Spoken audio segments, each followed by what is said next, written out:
A paz do Senhor Jesus, hora do nosso maná de hoje, eu vou deixar alguns versículos para a nossa meditação no livro de Êxodo, capítulo 3, a partir do versículo 1. E apacentava Moisés o rebanho de Jetro, seu sogro, sacerdote em Midian. Então levou o rebanho atrás do deserto e chegou ao monte de Deus em Horebe. E apareceu-lhe o anjo do Senhor em uma chama de fogo no meio de uma sarça. Olhou e notou que a sarça ardia no fogo, mas a sarça não se consumia. E Moisés disse: Agora irei até lá e verei esta grande visão, porque a sarça não se queima. E vendo o Senhor que se virara para ver, bradou Deus a ele no meio da sarça e disse: Moisés, Moisés, respondeu ele: Eis-me aqui. E disse: Não te chegues para cá, tira os sapatos dos teus pés, porque o lugar em que tu estás é terra santa.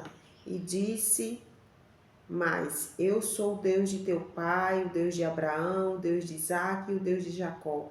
E Moisés encobriu o rosto, porque temeu olhar para Deus. Amém. Apenas esses versículos, apenas esses 6 versículos para a nossa meditação.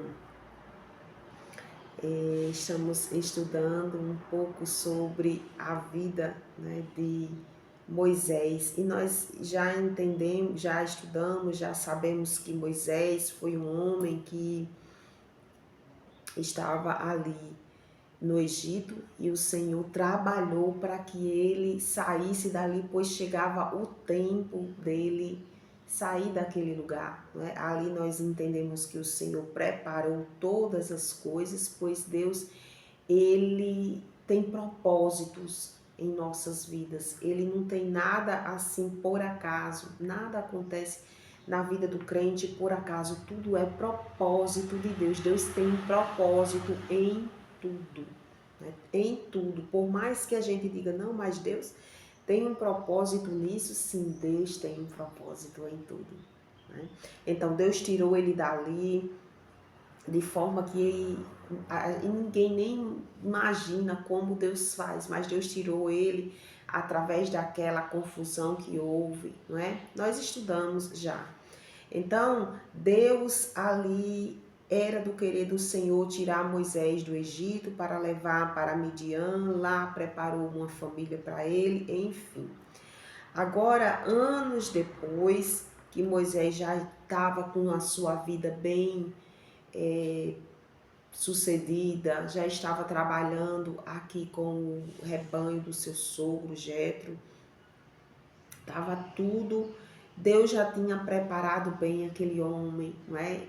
Aquele homem que tinha sangue no olho, vamos dizer assim, já tinha sido transformado em um outro homem, um homem de paz, um homem que trabalha, né, ali com ovelhas, com aquele rebanho tinha que ter sido trabalhado ali para ter paz, um homem de paz, né? Um homem de paciência, um homem tranquilo, né? E aqui ele passou, a Bíblia não diz, né? Mas já vi historiadores dizer que aqui ele passou 40 anos, não é? Aqui ele passou 40 anos sendo preparado por Deus. Está vendo, meus irmãos? O Senhor fala ao meu coração que nós não precisamos ter pressa.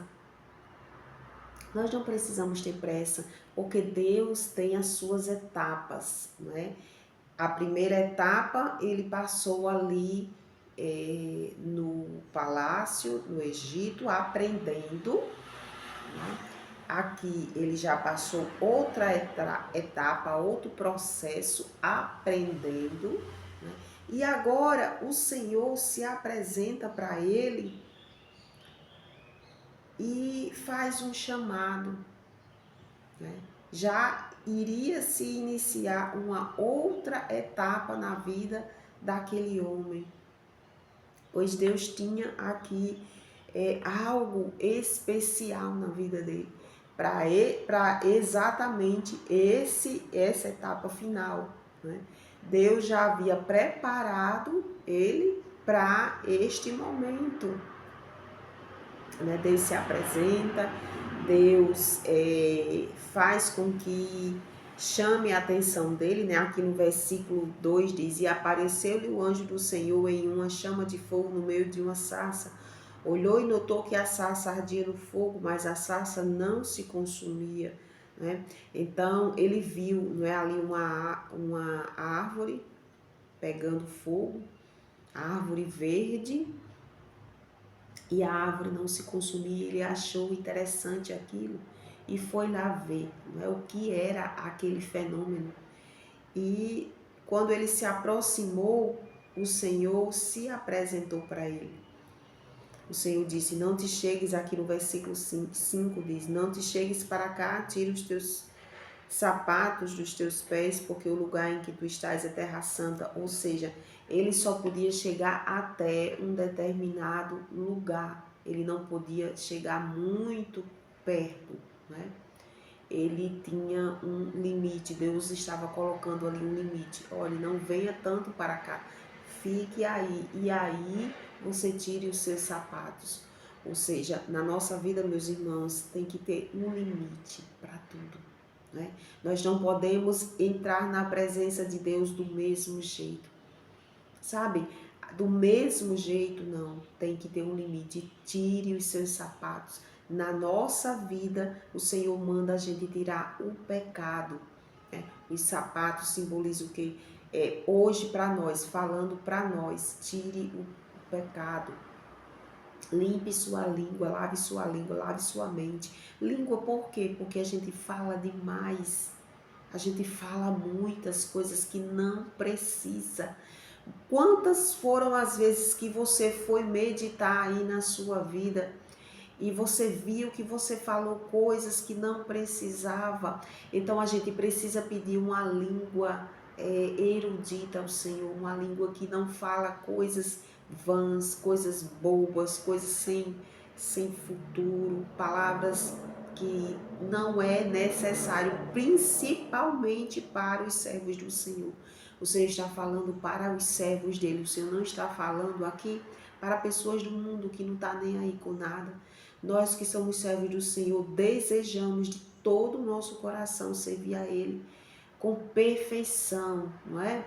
Servir a Ele com alegria e perfeição. Alguém pode dizer: não, mas eu não sou perfeita. Sim, não somos perfeitos, mas nós podemos fazer um trabalho perfeito, né? Eu gosto muito de fazer crochê e eu não fico satisfeita quando eu erro um pontinho daquele.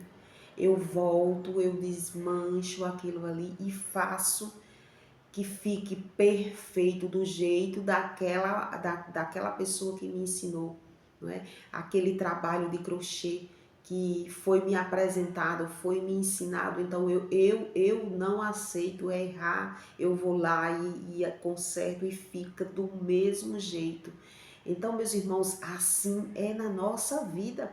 Nós temos que pedir ao Senhor para que o nosso trabalho seja entregue ao Senhor com perfeição, não é? Perfeito, do jeito que Ele nos ensinou a fazer. Então, é assim, se Ele nos ensinou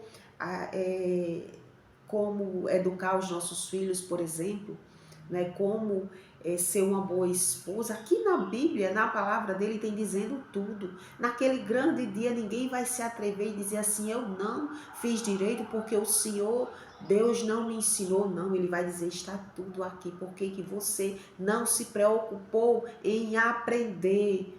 Eu ensinei, eu coloquei aqui na minha palavra. Então ele não vai cobrar se não está na palavra, ele vai cobrar tudo aquilo que está na palavra dele, meus irmãos. E a gente tenha muito cuidado em fazer tudo de acordo com o que o Senhor mandou.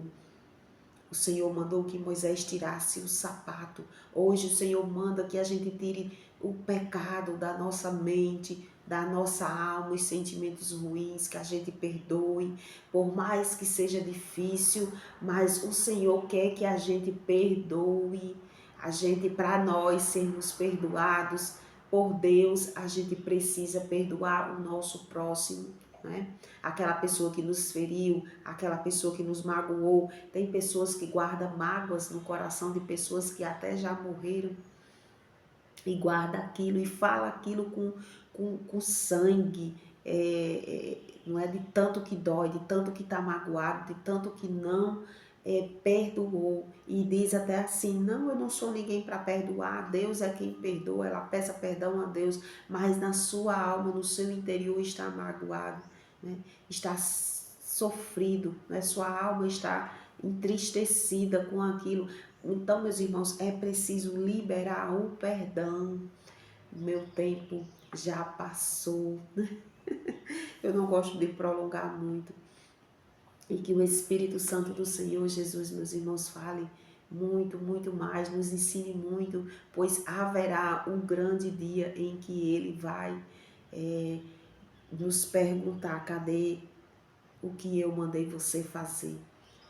E como será, meus irmãos, que vai ser um encontro com Deus? Será que vai ser um encontro a qual nós ficaremos felizes? Como será que a gente medite, que a gente cada dia medite: meu Deus, o que é que eu estou fazendo? Será que o propósito, aquilo que Deus colocou em minhas mãos, será que eu tenho feito do jeito que Ele me ensinou? Será que tem alguma coisa errada e eu passei por cima e eu não fiz ali de qualquer jeito? Haverá uma cobrança, meus irmãos.